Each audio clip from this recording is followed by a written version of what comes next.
네, 귀한 교회에 와서 하나님 말씀을 전할 수 있다라는 것이 저에게는 큰 영광이고 또 기쁨입니다.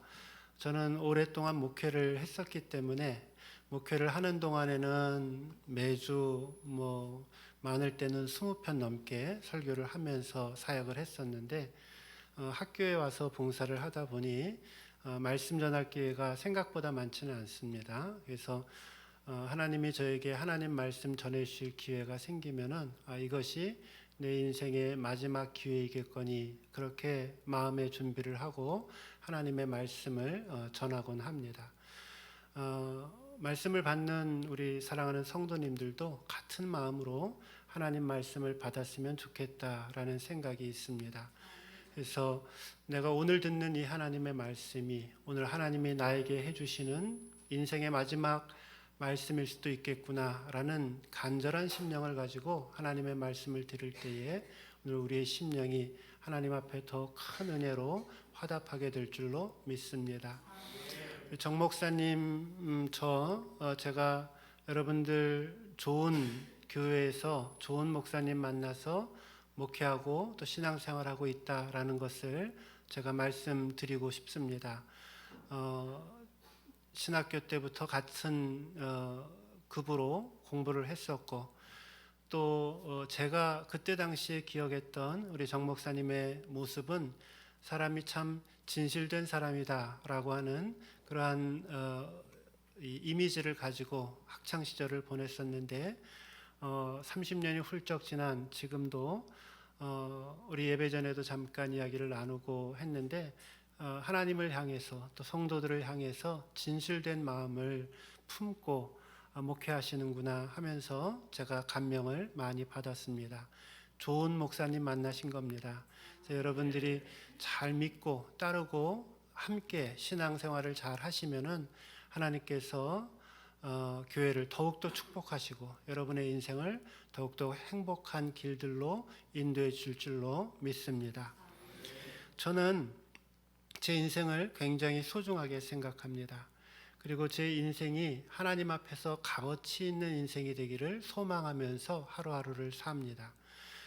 제 인생이 하나님 앞에 가치가 있고 또 하나님 앞에 인정받을 수 있다라는 것을 저는 어디에서 평가를 하고 기준을 삼느냐면 제가 날마다 성장하고 자라가고 변화되어져 가는 것 속에서 제 인생의 가치를 삼습니다. 어제보다 더 나은 오늘의 모습을 간직하고 오늘보다 더 나은 내일의 모습을 간직할 때 저는 하나님 앞에 내 인생을 가치 있게 살아가고 있다라고 판단을 합니다. 신앙생활도 마찬가지인 것 같아요. 어제보다 더 나은 오늘의 신앙의 모습이 있어야 되고 오늘보다 더 나은 내일의 신앙의 모습을 가지고 살아갈 때 그 사람의 믿음 인생이 아름다운 것이고 본받을 만한 것이고 다른 사람들에게 선한 영향력을 끼칠 수 있는 그러한 신앙의 모습이 될 것이라고 저는 생각을 합니다. 2022년 지금 이제 8월 마지막 주입니다. 이제 다음 주부터는 이제 가을이 들어옵니다. 여러분 2022년을 처음 시작할 때 여러분들의 신앙의 삶의 모습, 여러분들의 인생의 가치관, 여러분들의 삶의 열매들을 꿈꾸며 살아왔을 것입니다. 지금 8개월의 시간이 지났는데도 내가 올해 처음 시작했을 때의 모습이랑 똑같은 신앙의 모습을 가지고 살아가고 있다? 굉장히 위험한 영적 상태인 것을 인식하셔야 됩니다.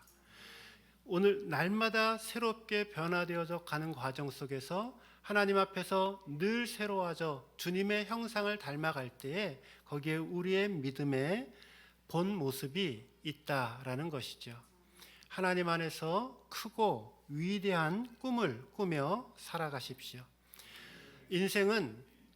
사람은 자기 자신이 그 꿈보다 더 커다란 인생이 결코 될 수 없습니다.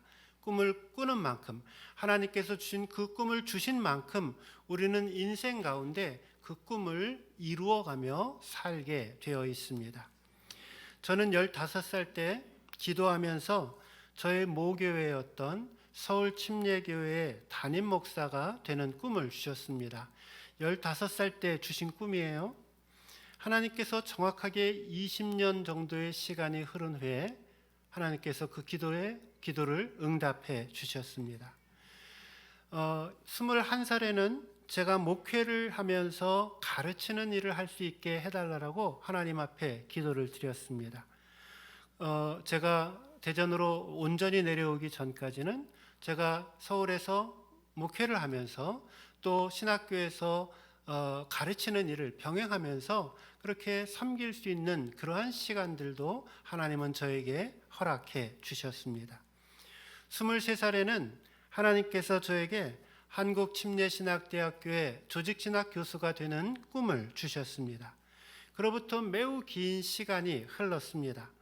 그런데 하나님은 부족한 저의 그 기도를 잊지 않으시고 들어 응답하시고 정확하게 그 기도를 응답하셔서 지금은 침례교회의 젊은 이들과 함께 교단의 미래를 꿈꾸며 아름답게 그 사역을 감당하게 해 주셨습니다. 인생이 아름다운 이유는 우리 앞에 놓여 있는 가능성 때문입니다. 하나님 안에서, 다시 말씀드립니다, 하나님 안에서 크고 위대한 것을 꿈꾸며 우리의 인생을 살아가십시오. 하나님과 함께 기도하면서 위대한 인생의 비전을 이루어 가십시오.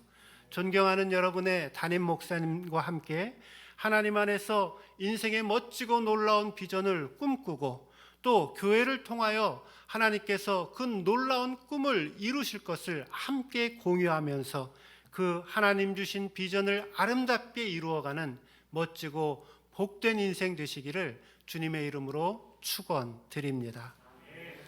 오늘 본문의 배경이 되어지는 데살로니가 말씀은 이 교회의 성도들, 데살로니가 교회의 성도들은 인생에 많은 고난을 당한 사람들이었습니다.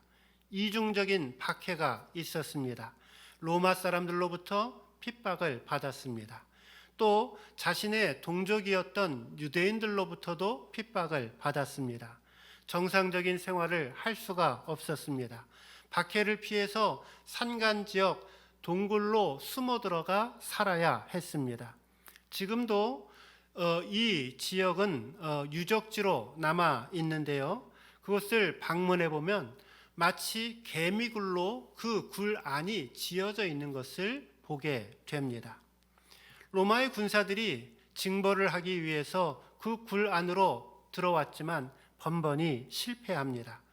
당시에 이 굴 안에 있는 이 데살로니가 교인들을 척결하기 위해서 로마의 군인들은 계략을 내놓습니다. 식량을 구하기 위해서 몰래 마을로 내려왔던 젊은이들을 붙잡고 그들을 이제 그 동굴 앞에 세웁니다. 동굴 앞에다가 십자가를 만들어 놓고는 거기에 사람을 산채로 메어 답니다. 혹은 그곳에서 역시 십자가를 메어 달고는 그곳에서 불을 태워서 사람들을 고문하고 죽입니다. 생각해 보세요. 지금 십자가를 단 장소와 또 화형을 시킨 장소가 어디라고 말씀을 드렸죠? 데살로니가 성도들이 숨어 있는 동굴 입구입니다. 자신들이 숨어 있는 그 동굴 입구였습니다. 데살로니가 성도들은 자신과 함께 신앙생활했던 자신의 사랑하는 가족들, 자신의 사랑했던 친구들, 자신의 사랑했던 동료들이 죽어가고 있는 그 모습을 동굴 안에서 숨죽이며 지켜보아야 했습니다. 부모나 자녀들의 몸이 그 십자가 위에서 썩어 들어가고 있습니다. 불에 타들어가고 있습니다. 여러분 상상해 보세요. 그 악취가 얼마나 심했겠습니까? 데살로니가 성도들은 그 굴 안에서 사랑하는 사람들의 그 몸이 썩어져가는 그 냄새를 맡으면서도 끝까지 신앙을 지켜야만 했습니다. 데살로니가 성도들, 그들은 그 칠흑 같은 어두움 속에서도 사랑하는 사람들의 죽음을 지켜보면서까지도 자신들의 신앙을 지켰던 사람들입니다. 멀리 있던 사도 바울이 이 소식을 듣습니다. 그리고 그 데살로니가 성도들을 격려하기 위해서 편지를 씁니다.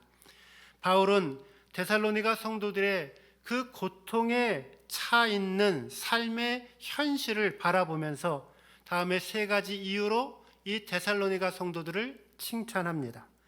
그 칭찬의 내용이 오늘 저와 여러분들이 함께 읽었던 1장 3절의 말씀입니다.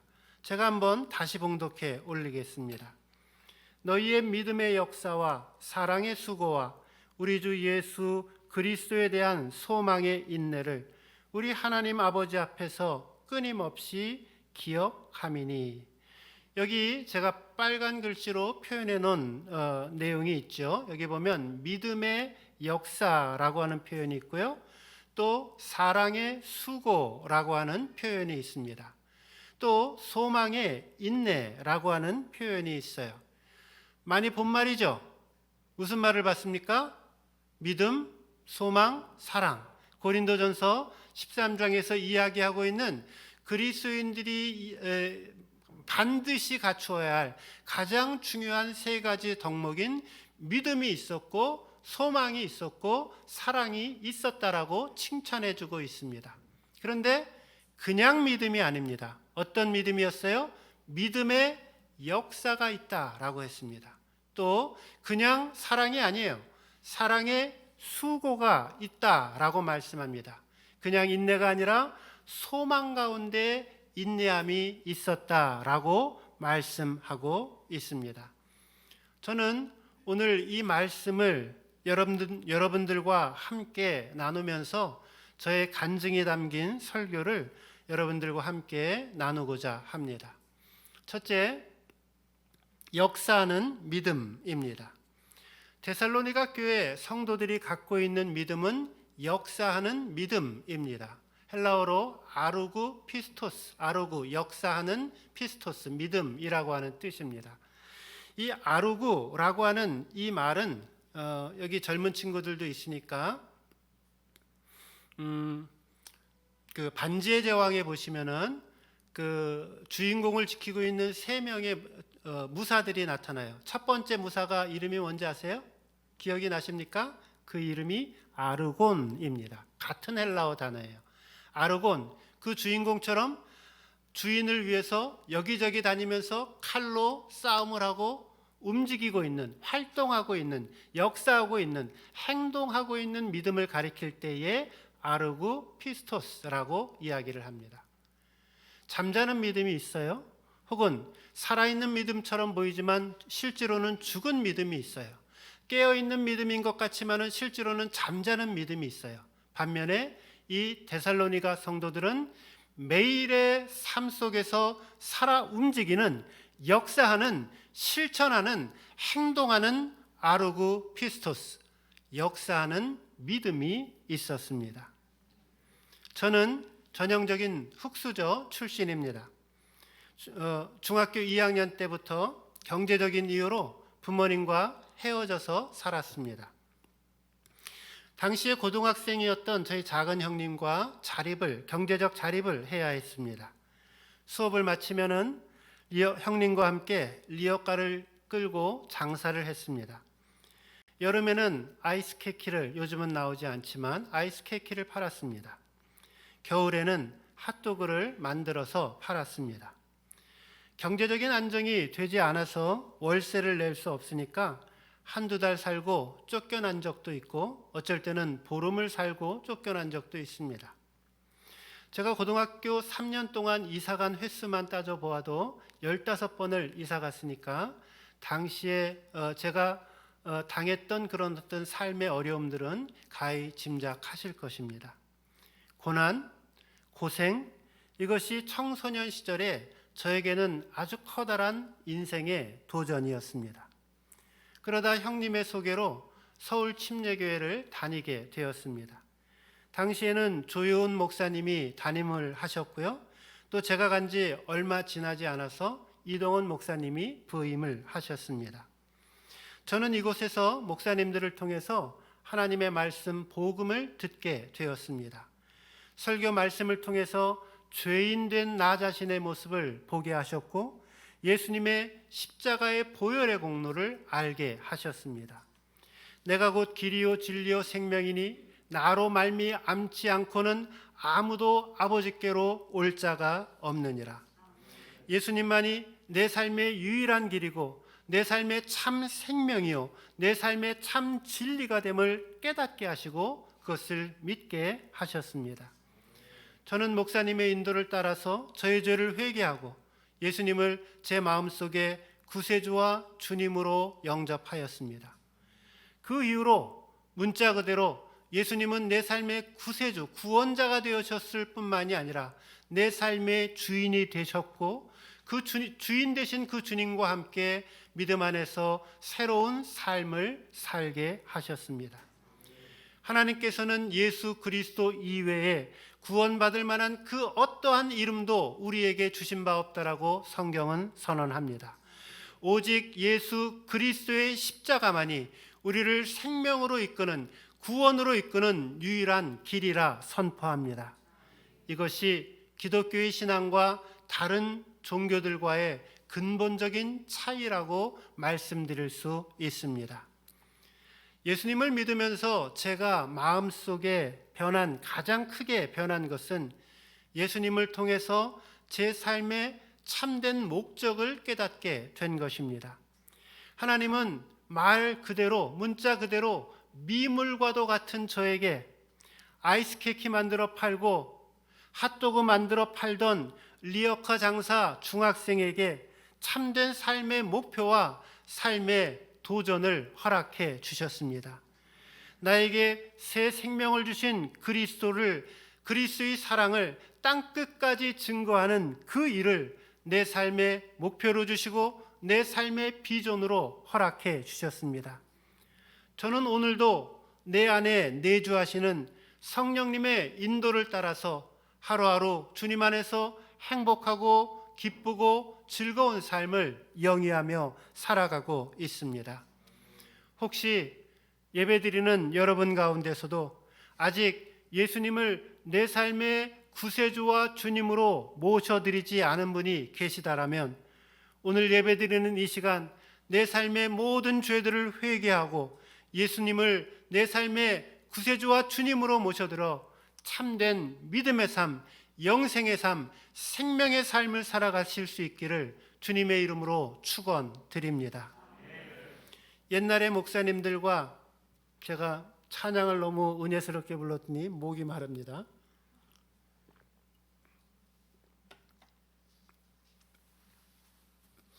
옛날 목사님들과 요즘 목사님들의 설교가 본인들은 잘 모르지만 약간 변한 게 있습니다. 제가 중학교 때, 고등학교 때 신앙생활할 때 목사님들은 복음을 이렇게 설명했습니다. 여러분 회개하세요. 예수 믿으세요. 구원받고 새로운 삶을 사세요. 이렇게 설교를 했어요. 예수 믿기 전에 회개가 있었고요. 예수 믿은 다음에 새로운 삶을 살아가는 삶의 변화가 수반되어지는 설교를 하셨어요. 근데 어느 순간에서부터인가 목사님들의 설교가, 우리 정 목사님은 안 그러실 줄로 압니다. 많은 목사님들의 설교가 어떻게 바뀌었냐면은 예수 믿으세요. 구원 받으세요.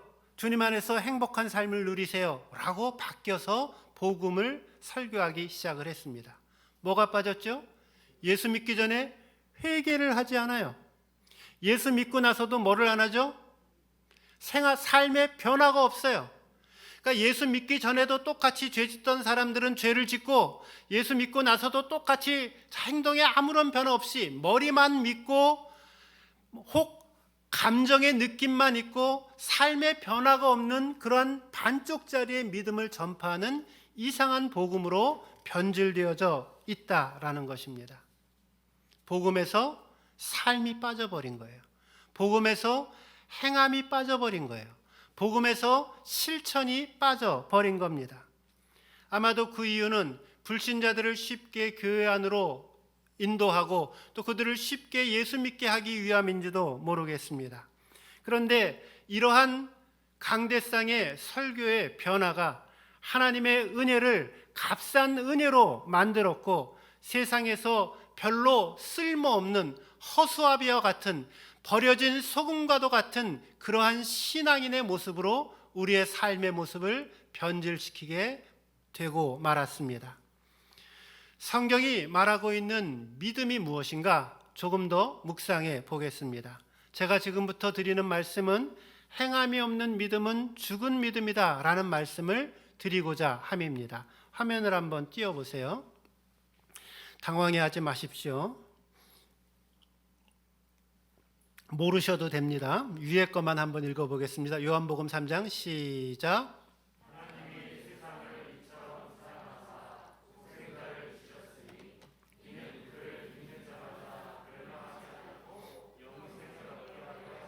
제가 지금 여러분들과 함께 설명하고자 하는 것은 믿는다라고 하는 말이 무엇인지를 설명드리는 겁니다. 믿는 자라고 하는 표현이 있죠. 세 번째 줄에 보면은 빨갛게 제가 외람되지만 읽어보겠습니다. 피스튜온이라고 되어 있어요.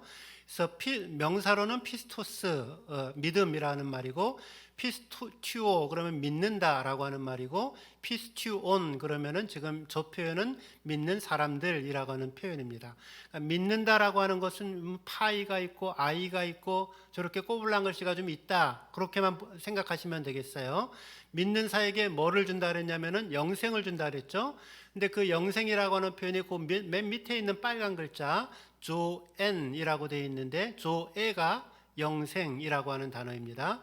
혹은 다른 성경에는 생명이라고 번역이 되어져 있습니다. 다음번 화면 한번 보세요. 요한일서 5장 11절 12절 다시 한번 여러분들 또 증거는 시작.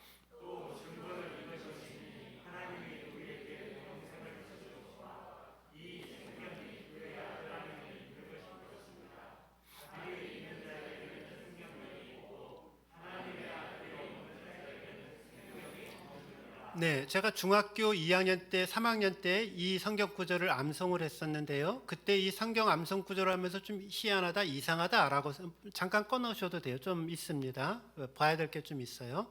그래서 그때 당시에 제가 희한하다 그런 건, 처음에는 보면은 하나님이 우리에게 영생을 주셨다 그랬는데, 그 다음에 두 번째 줄에는 이 생명이 그의 아들 안에 있다 그랬어요. 그래서 아니 이게 문장이 말이 되려면 이 영생이 그의 아들 안에 있는 것이 그것이니라, 아들이 있는 자에게는 영생이 있고 이렇게 해야 되는데, 이게 좀 갑자기 아무런 설명 없이 바뀐 것에 대해서 제가 좀 이상하게 생각을 했습니다. 나중에 공부를 해보니까 11절에 헬라어로 보면 똑같은 헬라어 단어 4개가 쓰여져 있죠. 그러니까 어떻게 이해하시면 되겠어요? 성경에서 우리나라 말로 영생이라고 쓰여져 있는 말과 생명이라고 쓰여져 있는 단어는 헬라어로 조에라고 하는 저렇게 꼬불랑 글씨가 있는 같은 단어로 쓰여졌구나라고 이해하시면 되겠습니다. 넘겨보시죠. 고린도전서 4장 1절 2절 말씀, 이제 여러분 믿음에 대한 아주 색다른 접근을 한번 해보겠습니다. 사람이 시작.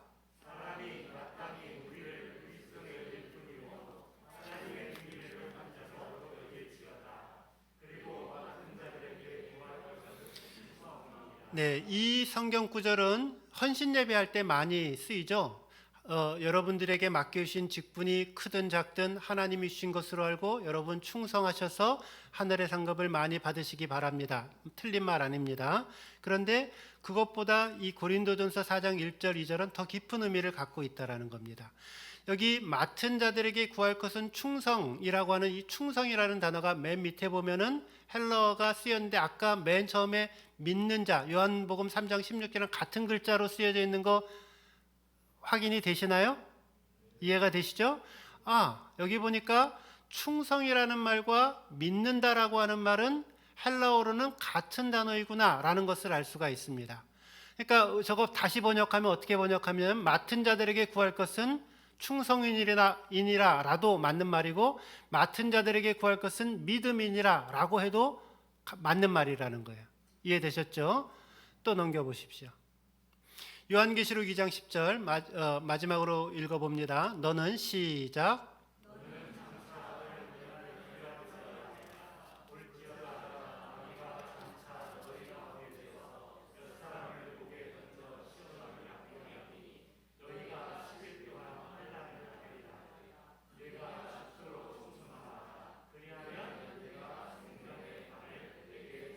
네, 이거 요한계시록 그 7교회에 나와 있는 말씀입니다. 여기 유명한 말이 있죠. 내가 죽도록 충성하라.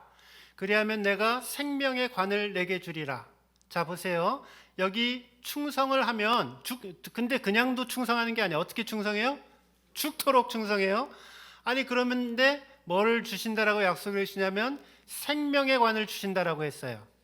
아니 생명의 관은 그냥 예수만 믿으면 되는데 끝인데 나 예수 믿고 구원받고 구원에 왔으니까 천국 가는데 그게 아니라 이 생명의 관은 우리가 똑같은 헬라어 단어인 이 피스토스라고 하는 믿음이라는 단어와 충성이라는 단어가 같이 사용되어져 있다는 것을 반드시 기억해야 됩니다. 만약에 충성이 다른 단어라고 하면 그러면 내가 죽도록 충성해라. 복음을 위해서 그리스도의 영광을 위해서 죽도록 충성해라. 그러면 생명의 관만 주면 안 되고 또 뭐도 줘야 돼요?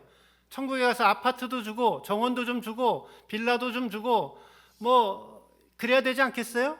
그런데 내가 죽도록 충성하라 라고 이야기를 하고 그것에 대한 약속으로 뭐라고 얘기를 하냐면은 생명의 관을 조회의 생명을 우리에게 주시겠다 말씀하고 있습니다. 말씀을 요약합니다. 이 말씀은 불 켜주셔도 됩니다. 이제 이 말씀은 사람의 구원이 인간의 행위로부터 온다라는 말은 결코 아닙니다. 인간이 노력을 해서 구원을 받을 수 있다 이 말을 하고자 하는 것이 아닙니다. 오직 구원은 성경의 표현대로 하나님의 은혜로만 예수 그리스도의 십자가로만 우리는 하나님의 자녀가 될 수 있고 구원의 자리에 나아갈 수가 있습니다. 오직 믿음으로만 구원을 받을 수 있습니다.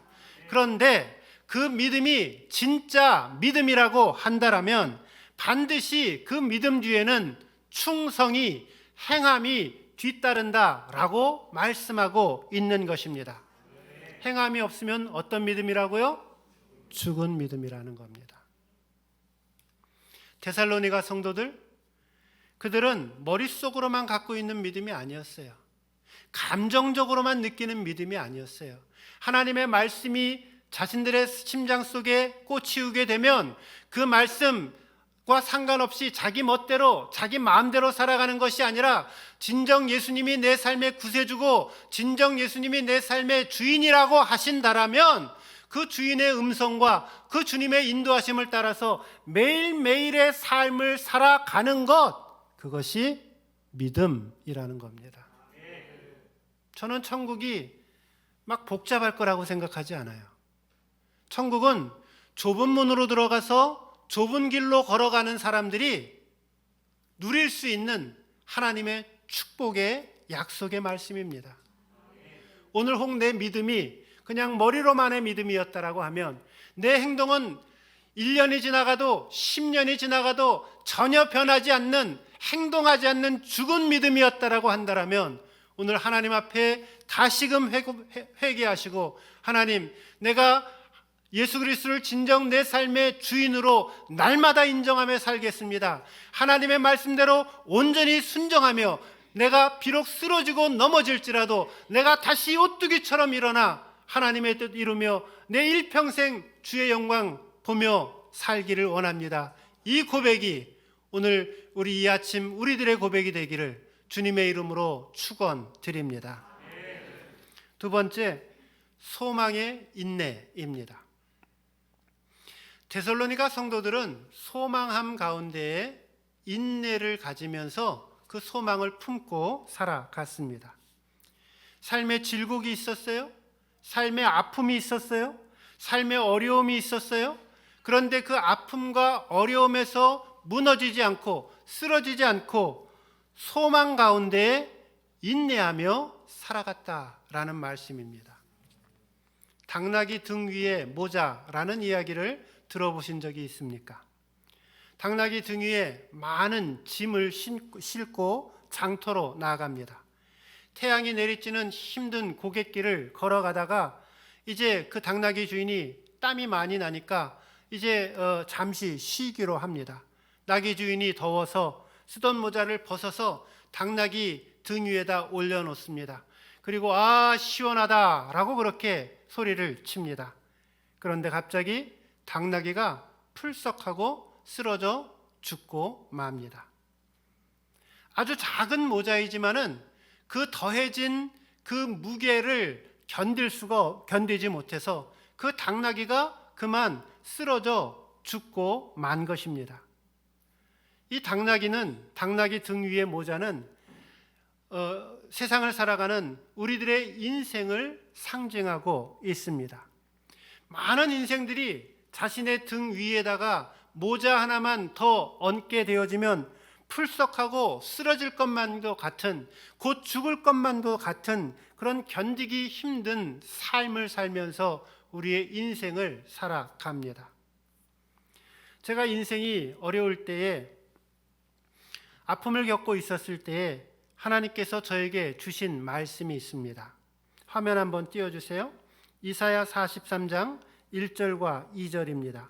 야곱아, 너를 창조하신 여호와께서 지금 말씀하시느니라. 이스라엘아, 너를 지으신 이가 말씀하시느니라. 너는 두려워하지 말라. 내가 너를 구속하였고 내가 너를 지명하여 불렀나니 너는 내 것이라. 내가 물 가운데로 지날 때 내가 너와 함께 할 것이라. 강을 건널 때 물이 너를 침몰하지 못할 것이며 내가 불 가운데로 지날 때 타지도 아니할 것이요 불꽃이 너를 사르지도 못하리니. 제가 이 길게는 설명 못하고 이 성경 구절을 짧게 설명을 한번 요약을 해보겠습니다. 얘들아, 한번 생각해 보아라.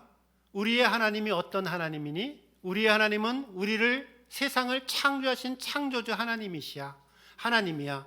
세상을 만드셨을 뿐만이 아니라 우리를 만들어 주셨어. 하나님은 우리를 지으신 자야. 창조주 하나님이시야. 그리고 하나님은 세상을 만드셨을 뿐만 아니라 이 우주 만물을 다스리시고 우리의 인생을 보살피시는 섭리자 하나님이셔. 그분이 우리에게 이렇게 약속해 주고 있어. 두려워하지 말아라. 내가 너를 구속하였다. 내가 너를 지명하여 불렀다 라고 선포해 줍니다. 내가 물 가운데로 지나갈 때에 내가 너와 함께 할 것이다. 내가 강을 건널 때에 그 물이 너를 침몰하지 못하게 할 것이고, 내가 불 가운데로 지나간다 할지라도 그 불꽃이 너를 사르지 못할 것이다 약속해 줍니다. 오늘 말씀의 제목은 죽을 만큼 아프고 슬플 때입니다. 저는 죽을 만큼 아파 보았습니다. 4년 전에 5년 전 됐네요. 이제 5년 다 됐네요. 몸에 암이 생겼습니다. 늘 건강하던 저에게 암이라는 단어는 무척이나 두렵게 느껴졌습니다. 처음에는 암이 걸렸다라는 것을 인정하는 것도 어려웠습니다. 분노가 속에서부터 차 올랐습니다. 나 열심히 산 것 죄밖에 없는데, 내가 어릴 때부터 주님의 영광을 위해서, 복음을 위해서 내가 이렇게 수고하고 오늘까지 이렇게 걸어왔는데 하나님을 위해서 산 것이 결국 이 모양이구나. 이렇게 죽을지도 모르겠다 생각하면서 힘들고 어려운 시간을 보냈습니다. 그 기간 동안 저는 2번의 수술을 받았고, 또 제 몸이 견디어낼 수 있을 때까지 2년 조금 넘게 항암 치료를 받았습니다. 항암 치료는 언제까지 받는 것이냐면 몸이 견딜 수 있을 때까지 받는 겁니다.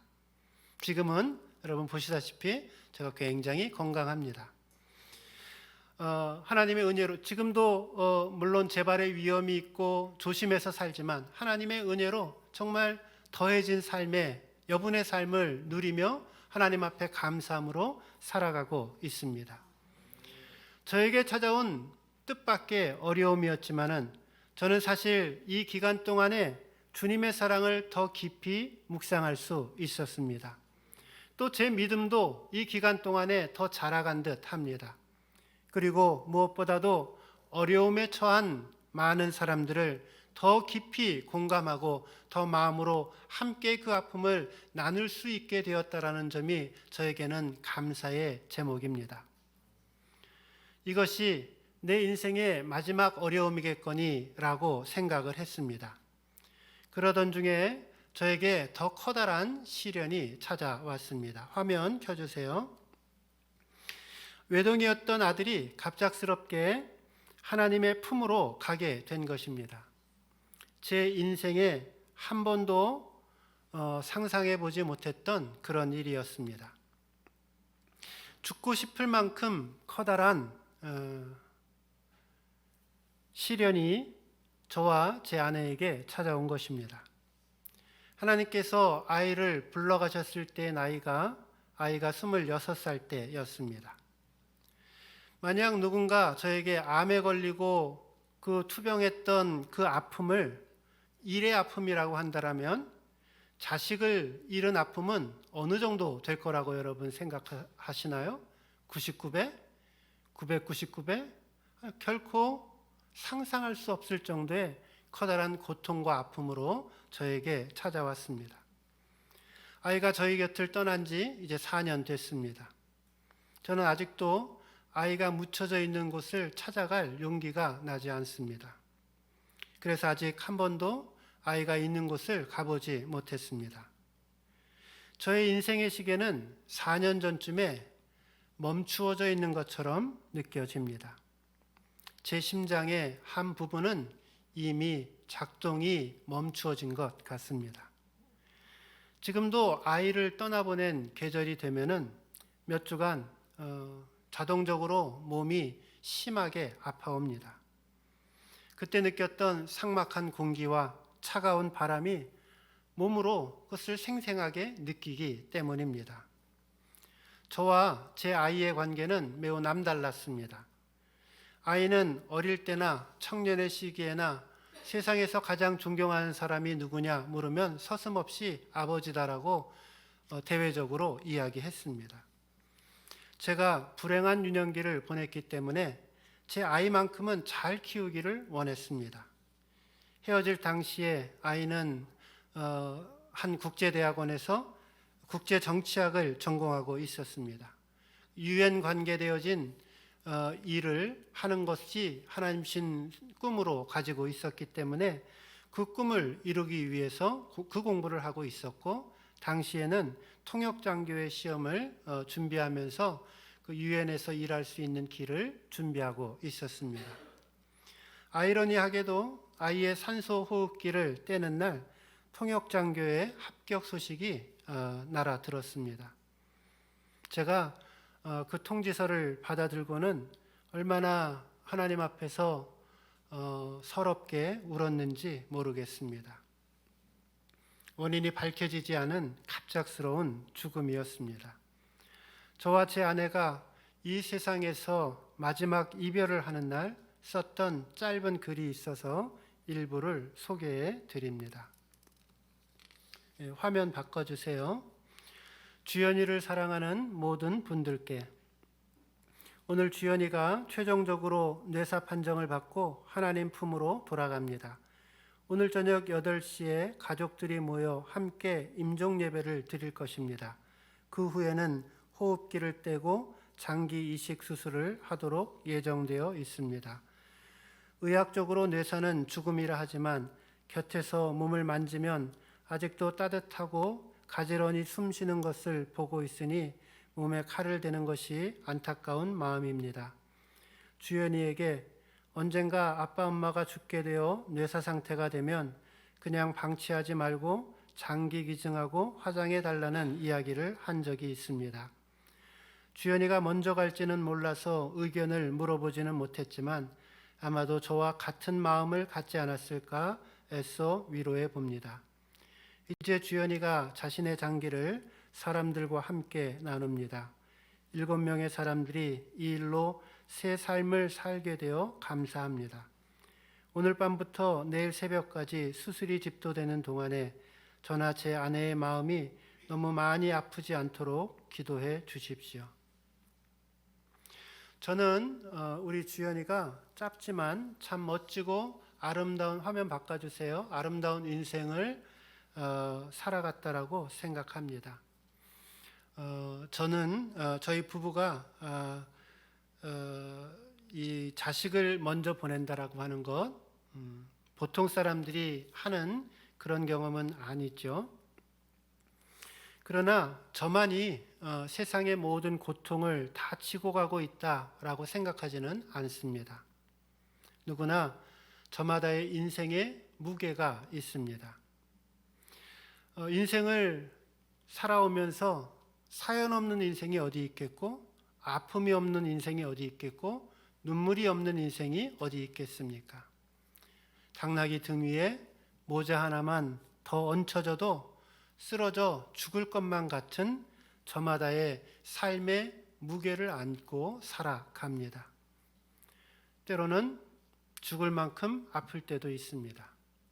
또 때로는 죽고 싶을 만큼 슬픔을 경험할 때도 있습니다.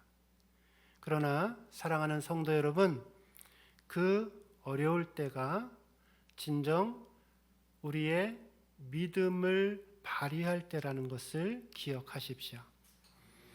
그 힘들고 그 눈물 날 때가 내가 가지고 있는 그 믿음의 진가를 보일 때입니다. 사랑하는 성도 여러분, 여러분의 그 어려운 삶의 환경 속에서 결코 좌절하지 마시고 결코 쓰러지지 마십시오. 다시 일어나서 주님과 함께 다시 일어나서 승리의 길을 걸어 가셔야 합니다. 하나님은 저와 여러분을 지명하여 부르셨습니다. 하나님께서 너는 내 것이다 라고 선언해 주십니다. 우리가 물 가운데로 지날 때에도 그 물이 너를 침몰하지 못하게 할 것이라고 약속해 주십니다.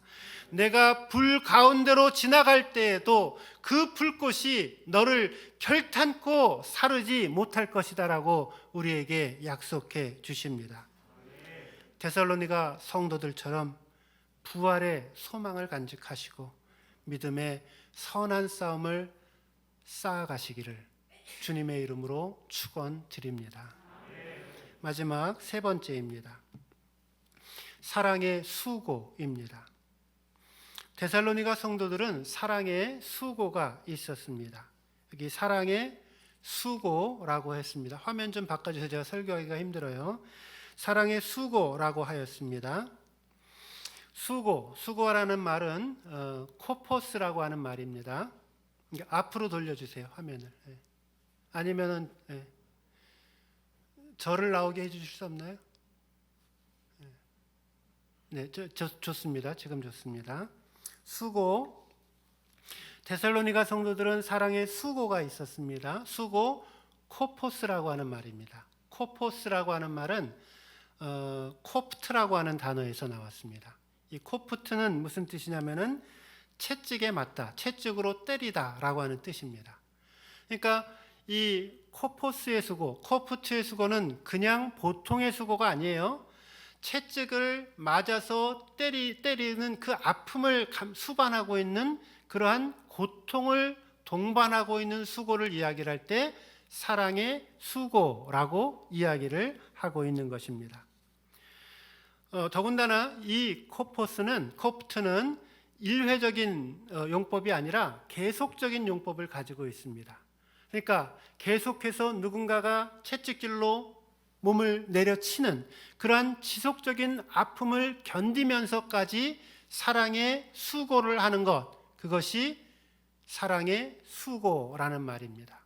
데살로니가 성도들은 이 사랑의 수고를 가지고 있었다라는 것이에요. 예수님께서 저와 여러분들의 죄를 위해서 채찍을 당하셨죠. 그때 사용되어진 단어가 코프트라고 하는 단어입니다. 그리고 사도 바울이 복음을 전하면서 여러 번 죽을 위험을 경험하고 여러 가지 매질을 당하고 또 돌팔매질을 당하고 하면서 당했던 그 순환을 설명할 때에도 이 코프트라고 하는 단어를 사용했습니다. 무슨 말일까요? 사랑은 감정이나 그냥 기분만의 내용이 아니라는 겁니다. 사랑은 애를 쓰는 것이고요. 사랑은 노력하는 것이고요. 사랑은 코프트, 수고하는 것이라는 겁니다. 제가 지난 삶의 어려움을 겪으면서 아내와 나눈 이야기를 한 가지 나누고 오늘 말씀을 마치고자 합니다. 제가 제 아내에게 말을 했어요. 아이를 이 땅에서 다시 보지 못하는 것은 참 큰 슬픔이지만 그래도 내 마음에 주연이를 후회함 없이 사랑하면서 보냈다라는, 살면서 내가 제 아이를 한 번도 후회가 느껴지면서 사랑을 못했다라고 그런 마음은 들지 않아 라고 그렇게 이야기를 했습니다. 아내도 저에게 자신도 내가 사랑을 덜 해줘서 후회한다 그런 마음은 들지 않는다라고 그렇게 이야기를 합니다. 물론 저희가 부자가 아니고 말씀 간증을 드렸듯이 힘들게 제 인생을 살아왔습니다. 아이에게 필요한 모든 것들을 다 해주지는 못했지만 그래도 주어져 있는 형편, 주어져 있는 환경과 처지 속에서 유감없이 저는 제 아이를 사랑했다라고 저희는 생각합니다. 제가 믿고 있는 하나님은 사랑의 하나님입니다. 저는 아이를 떠나보내고, 저는 이 아이가 외아들입니다. 저는 아이를 떠나보내고 하나님의 사랑을 더 깊이 느낄 수 있었습니다. 독생자 하나밖에 없는 그 아들을 보내신 그 하나님 아버지의 마음이 얼마나 처절한 것이고 얼마나 귀한 것이고 얼마나 아름다운 것인지를 저는 그 누구보다도 깊이 깨닫게 되었습니다. 하나님은 사랑이십니다.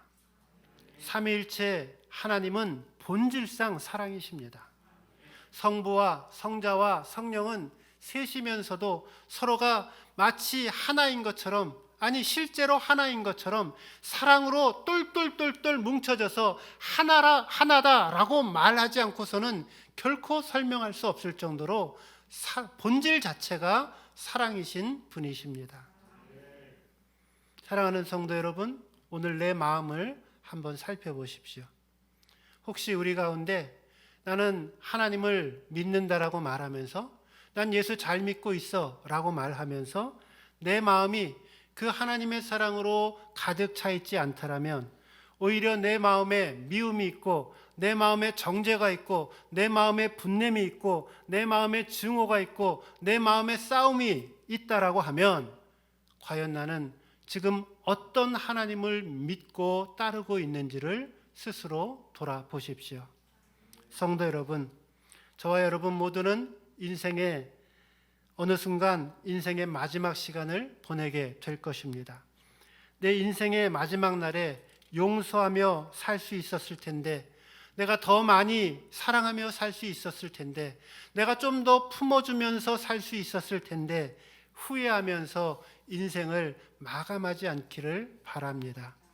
바라기는 저와 여러분 모두가 내 인생의 마지막 날에 하나님께서 나에게 만나게 해주시는 그 모든 사람들을 후회함 없이 사랑하시고 아낌없이 사랑하셔서 담대한 모습으로 우리 주님 앞에 서실 수 있기를 주님의 이름으로 축원드립니다.